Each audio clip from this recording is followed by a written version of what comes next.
Ladies and gentlemen, welcome back to What's Up Sioux Falls. Thank you, as always, for spending a few minutes with us. We really appreciate you taking time out of your day. I am here, actually, this is a special episode because I'm actually in Rapid City today as we shoot this episode. I am joined by Kristi Woolsey today. Kristi is the Assistant Director of South Dakota Kids Belong. Kristi, thank you for being here with us. Yeah, you're welcome. I'm excited. This is something I've been a part of for a while, and I really wanted to bring a little more light to the organization on my platform. As I said, I've had the privilege of working with you guys in a production capacity for a few years now, and it's such an honor and a joy to be part of such an incredible and just amazing organization. So for those that aren't familiar, tell us a little bit about America's Kids Belong, because this is, we're of course working with the South Dakota chapter, but tell us about the organization as a whole. Sure. So America's Kids Belong is a nonprofit that works nationwide. It was started by the president of America's Kids Belong is Brian Mavis. He lives in Colorado with his wife, and he was a pastor at the time when his wife had come to him wanting to do more for vulnerable children. And she had a huge passion for kids that were in foster care that were legally free for adoption. And so she just pursued that. They were foster parents at the time. And after that, they realized that there was a lot of kids in foster care that needed families through adoption, that the rights of the parents have already been terminated. And so Julie, his wife, wanted to do something about that. And so they decided that maybe if they provide a voice and a face for these kids instead of a number, they give them a voice and a face through video and photography, a high quality video, then maybe these kids will find families through that. And so they went on a project to start doing videos of kids that are legally free for adoption in Colorado. And from that point on, so many kids were able to find families through advocating for those kids through videos. And now it's called the I Belong Project. And so they started what Colorado Kids Belong, and then they joined in with Virginia Kids Belong. They started connection with a lady, Janet Kelly is her name, in Virginia. And at the time, she was a cabinet secretary, and she was working with the governor in Virginia to advocate for kids in foster care, to find families, and through adoption.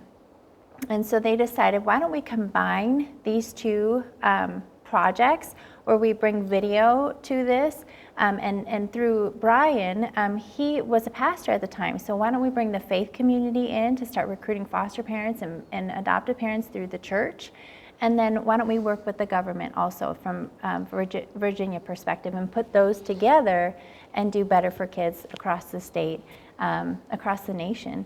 And so they decided to call it America's Kids Belong.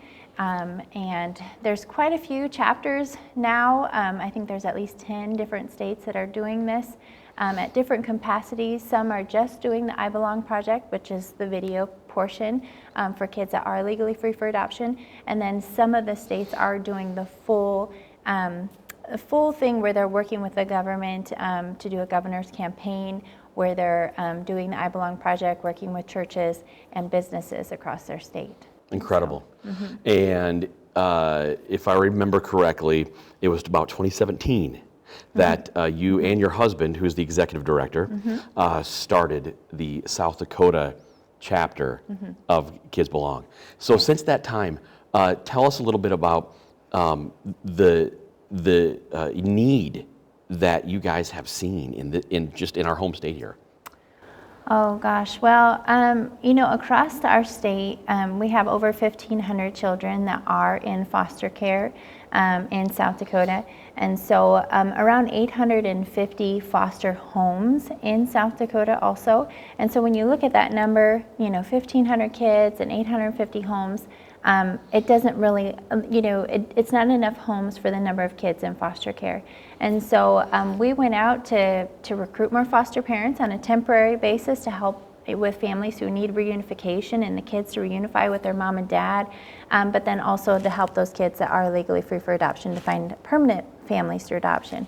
And so when we started in 2017, we didn't know what we were doing. It was quite an experience. My husband, he was a pastor, and at the time, and so we started with the church. That was kind of what we knew. We are adoptive parents, and we've been foster parents in the past, so we knew a little bit of that end too. But with the church, we've thought that was our first door in. And so we worked with Brian Mavis, the president of America's Kids Belong, and he helped us. And we were able to bring resources to the churches in the area where we were living at the time. We live in Up Sioux, South Dakota. So Up Sioux, Spearfish, and really ask those churches to say, what are you doing for kids in foster care? What are you doing for vulnerable children? And a lot of them at the time didn't really have anything that they were, really doing to help kids in foster care. And so a lot of them didn't know how, it wasn't their fault. It was just like, well, we don't really know how to do this. And so we were able to bring sermon kits to the pastors so they could share a sermon about what the Bible says about caring for vulnerable children, what God says. And then we were also able to bring those videos that we did, that we do now, that you're a part of kids that are in South Dakota that need adoption. We brought those videos to the churches. And then through that whole project of bringing those things to the churches, helping the pastors see that there's resources here. This is how you can talk about foster care in the church.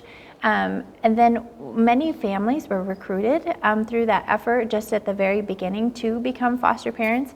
In 2018, we did our first, they had a class in Spearfish for 10 families that signed up to become foster parents after talking in the churches in the Spearfish area.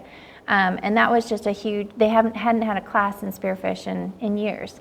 And so that was super exciting. And then from there, we just moved forward with talking with more churches, and things just kept rolling.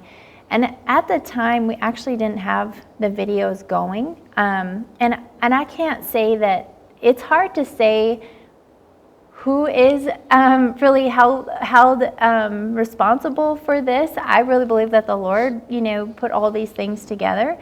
But at the time, we did not have an MOU with the state to do the videos of the kids. They have to, agree to that, to let us come in, do videos with the children, and then advocate for them, for a family.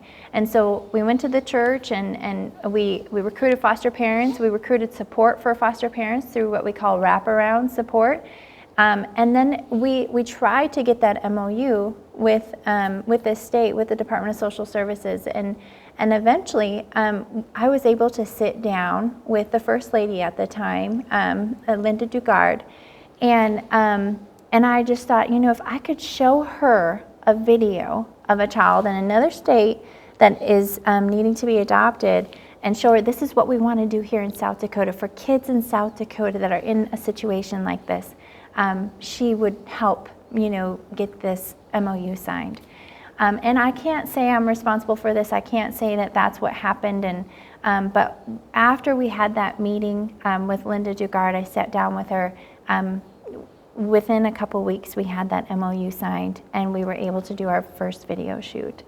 And so we did our first video shoot, and from there, we started picking up. We had the churches on board. We had a collaboration with the Department of Social Services for the videos, and there were we were still working on getting involvement with the businesses. And so we kept moving forward, and this is a nonprofit, so we need to raise money to continue forward. And so at the time, it was me, and my husband was preaching at the churches and volunteering his time, and so we just moved forward and had our first gala and raised money there, and continued the wraparound services, and continued speaking at churches, and continued the video shoots for the kids. And eventually we were able to propose what we call a campaign to Secretary Gill and she was able to look at this campaign that we were just really wanting to collaborate so that we can do better for these kids and say, what else can we do to recruit more foster families? And there are parts of South Dakota that currently, if you look at the numbers, there are more foster homes than there are kids in foster care in those areas, which is a unique situation. Usually, you don't have enough. The numbers show that there are more than there are kids, and one of those areas are the northern and southern hills over by Spearfish, and then there's other areas in the state. But the one area in the state that does not have enough homes to meet the needs of kids in foster care, the main area is Pennington County, which is around Rapid City. And so we just felt like, what can we want to hopefully move forward with this and be a part of the solution and recruit enough families for that area. And so we really wanted to get a campaign going with the governor's office and with the Department of Social Services. And so this campaign was proposed, I can't remember if it was 2018 or 2019, and 20 it was agreed upon, and so in 2021 the campaign Stronger Families Together was launched in May, and so that's it. Kind of, lots happened, and we hired, and we have more people on our staff, and went through lots of ups and downs, lots of kids getting adopted, lots of new foster families being recruited, but since then, we launched the campaign in 2021, and now we also launched in that same time with the campaign a program called Foster Friendly. And so businesses across the state can become what we call foster friendly, and that means that they provide either a discount or a free service to foster parents when they come and eat or shop or use their services at their store. So an example is Perkins and Spearfish provides 20% off when a foster family eats there. We have over 100 businesses now that are doing something for foster families in their community. And so it's just super exciting too. So now we have the businesses involved, we have the government, we're all uniting together to hopefully help these kids in foster care. So Absolutely, and it's just such an incredible thing. And speaking of the governor, you were about a year ago recognized personally, and the organization was recognized by the governor, and so that just goes to show what absolutely amazing work your guys are doing. And last but not least, Kristi, if there's somebody out there watching that is interested in adopting or learning more, where can they go to find out more?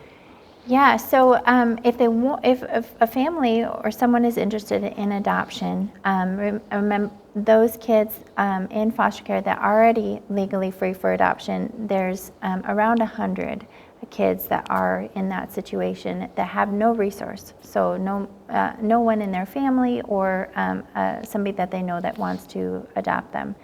And so they can go to sdkidsbelong.org, and then it says Meet the Children at the top, and then you can go ahead and there's information and at least 5 to 10 children on there at a time that they can look at. And if somebody is interested in becoming a foster parent and just taking in a child that maybe be reunified with their mom and dad or a kin or family, that you can go to strongerfamiliestogether.com or .gov, sorry, and then they can commit. It's called Commit to Know More. You can commit to know more and just take that first step to become a foster parent in your community. All right, Kristi, thank you so much for being with us, for spending a few minutes. It's such an important work you guys are doing. Thank you for watching another episode of What's Up Sioux Falls. Again, if you'd like to open your heart to adoption or would just like to know a little bit more about the work that's being done, please visit sdkidsbelong.org. We'll see you next week.